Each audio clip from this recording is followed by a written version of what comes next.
What's up, y'all? We're going to talk about the #1 unwritten rule in kayak bass fishing tournaments that everybody needs to know about.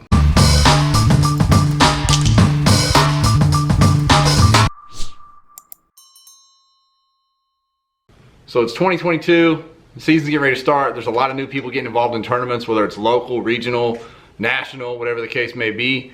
And there's one rule that everyone needs to be aware of that is really not written very many places in the official rules, hence the name unwritten rule, and that is crowding people and or manners on the water, how to conduct yourself when you're close to other anglers. There are a few trails out there, like I said, with vague rules written about not getting too close to other anglers. But for the most part, this is just kind of an unwritten rule and an understanding between anglers about how to conduct themselves on the water. So they deal with this in the bass boat world too. Crowding people in competition can be a source of contention. There's been a lot of videos with arguments on the water. But there's a right and wrong way to handle that. And over there, they all launch at the same place. You know, they've got a 250 horsepower motor, more than likely, and they can run all over the lake and get away from each other. And even then, they still run into each other. In kayak tournaments, we don't necessarily shotgun start. There is a few of those still out there that people do that. But we do launch many folks at the same location. So we'll do a road runner start where you can drive all over the lake or wherever it is and put in at a public access spot that everybody has access to. But even then, there's likelihood that more than one person is going to launch at a spot. So you may have 2, you may have 10 people launch at that same spot. So what's going to happen is that inevitably you're going to cross paths out there on the water, as much as you may try to stay away from each other. As much as you might want to or try to stay away from each other, it's still going to happen. So what's the right way to handle that? Well, the #1 thing is you have to just communicate with your fellow anglers. So if you're all launching from the same ramp, you can kind of communicate your plans before you even hit the water. Like, hey, I'm going this way, you're going that way. Get that out of the way before you even launch.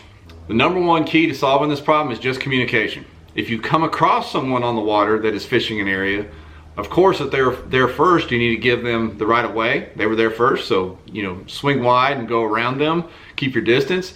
If it's unavoidable to cross paths with them, talk to them. You have to communicate and say, hey, you know, I'm coming down this bank. How far down do you need me to go to stay out of your way or out of your path? Do I need to go across to the other side of this cove?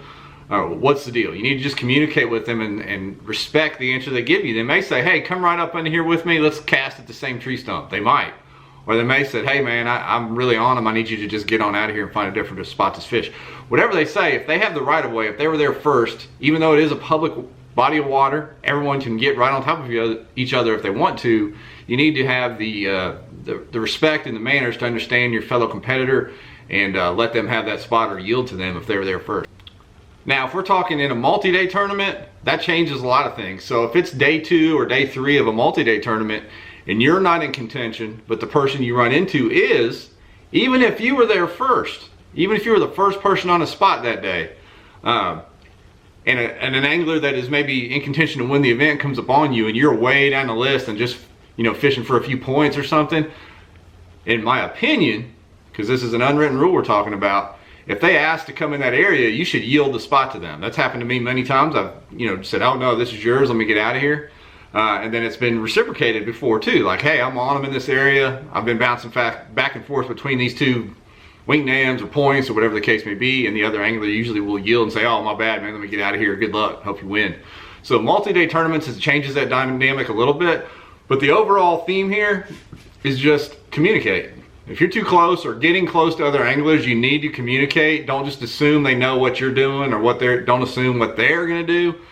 Communicate, you know, introduce yourself, talk to them, be friendly, and more often than not, that situation will work itself out on its own, and folks will be accommodating. So to me, that's the #1 unwritten rule that we need to be aware of as anglers, especially for the new folks. If there's something else out there that you guys think should be maybe put in the rule books or at least taught as an unwritten rule or manner or etiquette or whatever you want to call it, put that in the comments. I'd love to hear that, and we can talk about it in the comments. As always, thank y'all for watching. Appreciate you.